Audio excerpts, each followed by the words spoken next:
Mesdames et messieurs, bonsoir. Je suis très heureux de vous retrouver dans le cadre de notre réunion de prière de tous les lundis soirs. Nous allons prendre notre texte d'appui dans Acte 16, autant pour moi, du verset 25 au verset 28. Nous allons lire notre texte, mais nous voulons d'abord prier, présenter ce moment au Seigneur. Seigneur, merci pour l'opportunité de prier encore avec nos bien-aimés dans le corps de Christ. Nous te voulons présent dans ces moments, c'est pour cela que nous nous abaissons devant toi et nous te supplions de nous conduire, de nous orienter, de nous inspirer pendant ces quelques minutes de prière. Merci Père pour ta bonté et ta grâce au nom de Jésus. Amen. Nous allons lire notre texte, comme je disais dans Acte 16, à partir du verset 25. Vers le milieu de la nuit, Paul et Silas priaient et chantaient les louanges de Dieu et les prisonniers les entendaient. Tout à coup, il se fit un grand tremblement de terre, en sorte que les fondements de la prison furent ébranlés. Au même instant, toutes les portes s'ouvrirent et les liens de tous les prisonniers furent rompus. Le geôlier se réveilla, et lorsqu'il vit les portes de la prison ouvertes, il tira son épée et alla se tuer, pensant que les prisonniers s'étaient enfuis. Amen. Nous voulons comprendre le contexte de cette adoration. Paul et Silas se retrouvent dans la ville de Thyatire. Et ils ont été suppliés par la chrétienne Lydie de faire un tour chez elle. Elle les accueille et par la suite, ils continuent leur chemin. Et la parole de Dieu nous retrace ici qu'il y avait une dame possédée d'un esprit de python. Et pendant plusieurs jours, cette dame donnait ses prophéties diaboliques et cela a agacé Paul, qui va finir par prier pour la délivrance de cette servante. Cela ne va pas plaire au maître qui profitait de ces prophéties diaboliques. Alors, ils vont s'emparer de Paul et Silas, ils vont les battre et ils finiront par les mettre en prison. Alors, ce qui est très intéressant, c'est que Paul et Silas en prison, au lieu de s'attrister face à cette humiliation, ils vont se référer à leur maître et ils vont se mettre à émettre, à chanter des louanges au Seigneur. Par la suite, nous constatons que non seulement cette louange a fait du bien à ceux qui étaient en prison, mais elle va faire du bien aussi à ceux qui étaient avec donc leurs collègues, je dirais, de prison, les co-détenus. Ce qui est aussi important, c'est de constater l'impact au niveau de ceux qui les maintenaient. Leurs liens vont être détruits et les liens des autres également vont être détruits. Nous voulons donc ce soir prier, nous le comprenons très bien à partir de ce texte, pour l'impact de notre adoration dans le corps de Christ. Nous sommes dans un contexte où Dieu attend que les chrétiens l'adorent. Et l'expérience a montré que quand les chrétiens se mettent à adorer, ils peuvent s'attendre à des exploits parce que la parole de Dieu nous dit que Dieu siège au milieu de la louange de son peuple. Donc, de fois sans prier, mais en adorant et en louant Dieu, nous pouvons obtenir les mêmes résultats que par la prière. Puisque les miracles, les prodiges sont là où Dieu se trouve. À partir du moment où un exercice spirituel attire déjà la présence de Dieu, nous croyons que les résultats peuvent être aussi ceux de la prière. On peut, des fois dans le milieu, mépriser la louange, l'adoration, en disant bon, on attend le moment le plus important, c'est-à-dire quand on va prier. Mais pour Dieu, Dieu est attiré par la prière comme aussi par la louange. C'est très important. Nous voulons donc aborder un certain nombre de sujets qui concernent le corps de Christ par rapport à sa relation à la louange. Notre premier sujet va être de demander au Seigneur pour que nous émettions une louange approuvée par Dieu. Une louange approuvée par Dieu. Tout le monde peut se mettre à adorer, mais est-ce que Dieu approuve cette louange? Nous voulons que Dieu nous oriente, Dieu nous canalise, Dieu travaille pour que le plat que nous lui préparons, que nous lui présentions, qu'il soit un bon plat. Le plat de l'adoration et de la louange.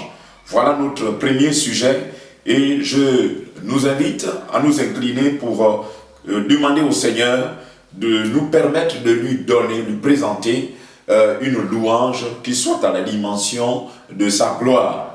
Vous savez que lorsque vous voulez que votre enfant soit un cuisinier, ben vous allez l'envoyer à l'école. Voilà, donc le père va investir pour que l'enfant arrive à une certaine dimension. Dieu est capable d'investir dans la vie de tous les chrétiens du corps de Christ, notamment dans notre pays ou bien dans le monde, pour que ces temps de la fin, qui montrent bien que bientôt Jésus va arriver, que ce soit des temps où Dieu investit davantage dans nos vies pour que notre adoration lui soit agréable. Nous allons prier. Seigneur, merci pour la grâce de donner à chacun de nous la possibilité de te connaître. Nous ne voulons pas nous arrêter au niveau de la connaissance de Dieu, mais nous voulons te plaire par notre adoration, notre louange. Nous voulons que tu nous aides. Viens nous former, viens nous conduire. Nous voulons que le corps de Christ dans notre pays et dans le monde soit capable dans ces temps de la fin à émettre une louange, une adoration qui soit comme celle de Paul et Silas. Ils n'avaient pas de couteau, ils n'avaient pas de fusil, ils n'ont pas fait grève, ils n'ont pas fait un soulèvement, mais leur cœur s'est tourné vers le Créateur, vers leur Sauveur, et ils ont obtenu des résultats que même des armes de foi ne peuvent pas obtenir. Oui, une délivrance, non seulement de leur vie, mais également de ceux qui étaient avec eux en prison. Nous voulons que tu investisses dans la vie de chaque enfant de Dieu, dans notre pays et par au-delà les frontières, pour que chaque enfant soit un vrai adorateur au nom de Jésus. Amen. Le deuxième point, nous allons demander au Seigneur qu'il nous rende conscients de l'arme. Je vous parle ici, je pèse bien les mots, l'arme de l'adoration et de la louange dans le combat spirituel. Il faut que, en plus de tout ce que nous avons comme méthode pour le combat spirituel, il faut que nous soyons conscients que la louange et l'adoration participent aussi dans le combat spirituel.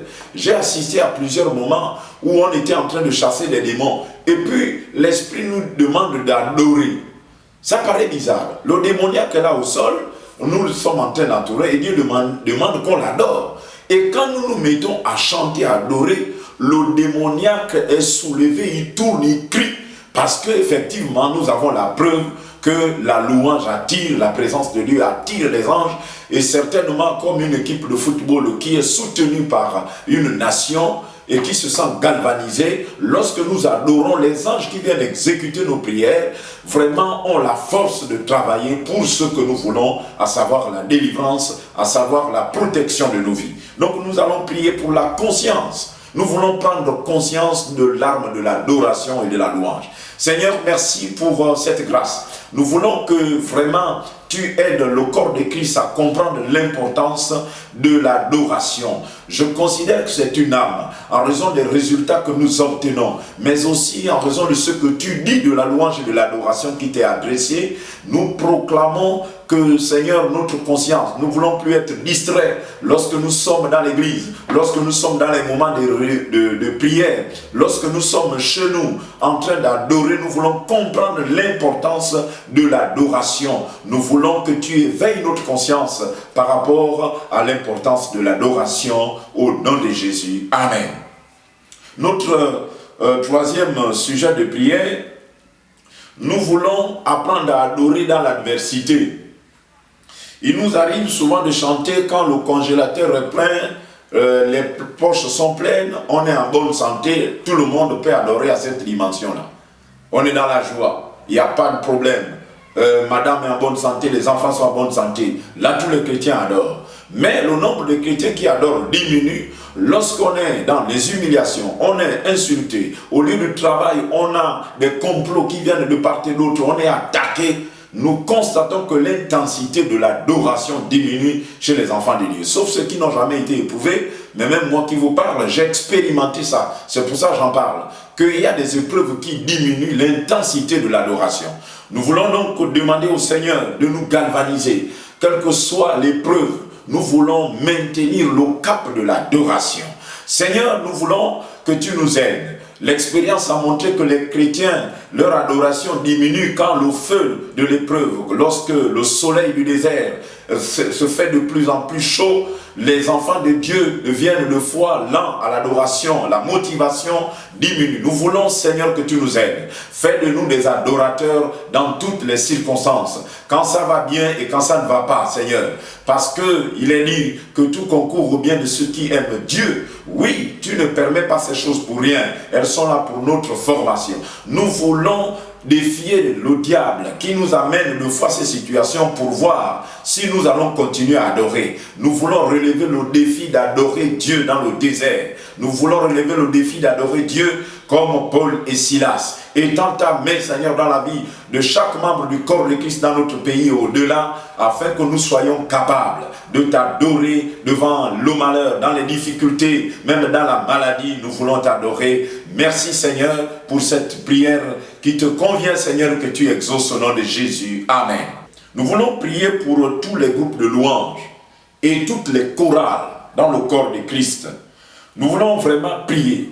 Ce sont des jeunes, dans notre pays souvent c'est des jeunes, voilà, parce que bon, nous les adultes on a presque laissé cette activité à la jeunesse, qui l'a fait bien, mais nous voulons les aider en demandant au Seigneur d'impacter les groupes de louanges, d'impacter les chorales. Vraiment, nous voulons avoir des compositions inspirées, nous voulons avoir des auteurs de chants nouveaux. Voilà, nous voulons que, comme le disait un pasteur, il faut que nos jeunes écrivent leur expérience chrétienne. Oui, c'est vrai que nos pères nous ont légué des chœurs et cantiques, des chants, oui, ça c'est à une certaine époque, c'était leur relation à Dieu, leur expérience, ce qui est traduit en chant. Nous voulons qu'aujourd'hui, nous ayons des jeunes qui écrivent, des chorales qui composent, des groupes de louanges qui composent. Nous allons donc prier pour que le corps de Christ au Gabon, nous ayons des étoiles qui adorent. Vraiment dans le domaine de la louange, quand je parle d'étoiles, c'est-à-dire des hommes et des femmes, vraiment aiguillonnés par le Saint-Esprit, qui vont composer, qui vont chanter. Vraiment des personnes consacrées, spécialisées dans ce domaine. Nous allons élever la voix tous ensemble.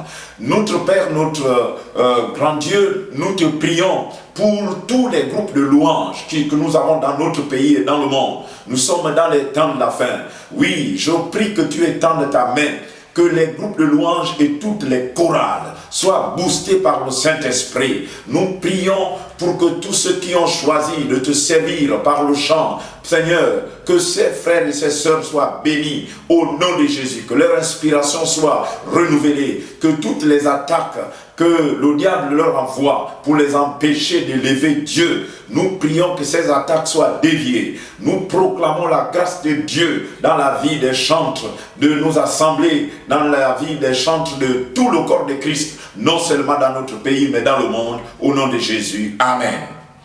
Nous allons aborder maintenant le 5e sujet, que l'Église améliore son investissement dans la formation des chantres. Nous allons prier que nos églises aient les moyens, que les pasteurs vraiment mettent les moyens pour former la jeunesse, pour former les adultes qui voudront se mettre dans ce domaine. Vous savez que même si vous avez la volonté de faire de la mécanique, c'est quand même important d'aller dans une école. Vous êtes attiré par la mécanique, mais on va vous conseiller d'aller dans un centre pour apprendre la mécanique. Oui, la louange, vu sa place, parce qu'elle précède nos prédications. Quand le chantre a bien fait chanter, ça booste le prédicateur. Deux fois, le prédicateur, sa tâche est facilitée lorsque le chantre a bien fait le travail. Donc nous voulons vraiment ne plus laisser, disons, à l'amateurisme, à la simple volonté, au simple désir. Non, mais nous voulons mettre du professionnalisme.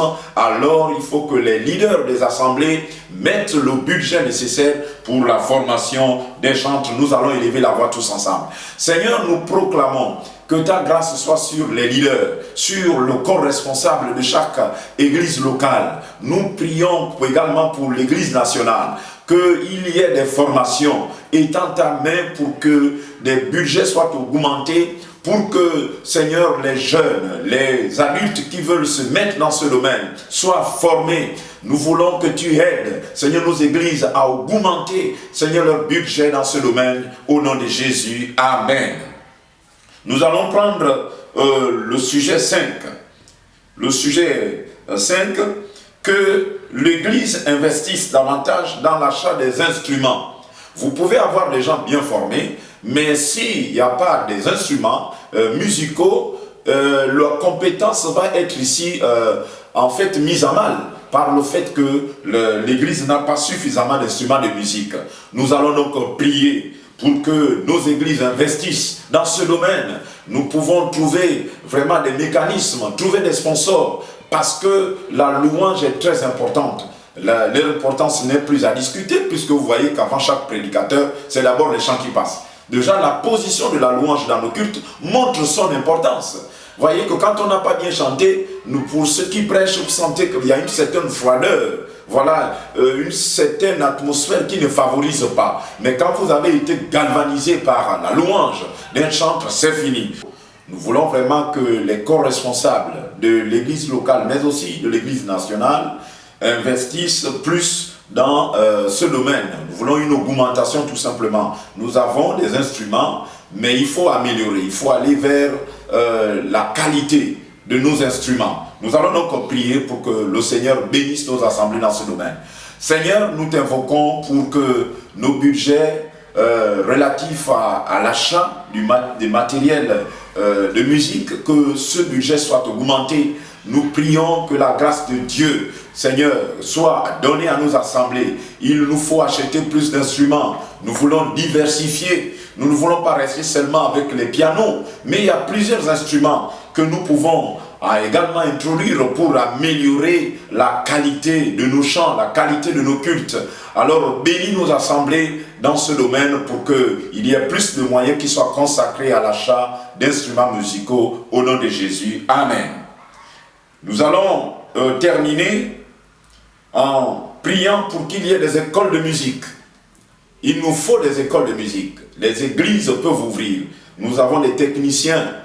Mais je peux gérer une école de musique, mais je n'ai pas de fois le capital nécessaire pour acheter tout cela. Mais si, au nombre où nous sommes dans l'église locale et dans l'église nationale, si nous ouvrons une école de musique de qualité, nous pouvons facilement envoyer les jeunes dans ces écoles-là. Nous pouvons multiplier donc la formation, parce qu'on peut faire la simple formation, mais aussi la formation des formateurs. Nous allons donc prier pour la création d'écoles de musique dans le corps de Christ. Seigneur, nous te supplions. C'est vrai qu'il y en a, mais je pense que ce n'est pas suffisant. Nous allons prier pour qu'il y ait plus d'écoles, que chaque dénomination investisse dans la création d'écoles de musique. Nous voulons que tu étendes ta main afin que ce domaine soit comblé. Nous voulons arriver à l'autosuffisance, Seigneur. Il nous est arrivé des fois d'envoyer dans des structures qui ne sont pas chrétiennes pour la formation des chrétiens, mais l'idéal c'est que le corps de Christ ait des structures de formation des enfants de Dieu. Seigneur, étends ta main et bénis, Seigneur, le corps de Christ dans notre pays et par-delà le pays, Seigneur, dans le monde, au nom de Jésus. Amen. Voilà, bien-aimés, nous sommes arrivés au terme de notre réunion de prière ce soir. Nous vous fixons rendez-vous le vendredi, parce que nous avons aussi une intervention le vendredi à 19 h. Nous voulons vraiment prier que le Seigneur vous bénisse. Nous allons conclure. Seigneur, merci. Je voulais te recommander la vie de chacun de nous. Merci pour ce temps, pour ces sujets. Nous croyons que toi qui dis, Seigneur, que tout ce que vous demanderez en priant, croyez que vous l'avez reçu et vous le verrez s'accomplir. C'est toi qui as donné cette parole. Nous savons que tu veilles, Seigneur, aux prières qui te sont adressées selon ta parole. Merci beaucoup, que tu bénisses nos églises, que tu bénisses le corps de Christ dans notre pays et dans le monde, au nom de Jésus. Amen.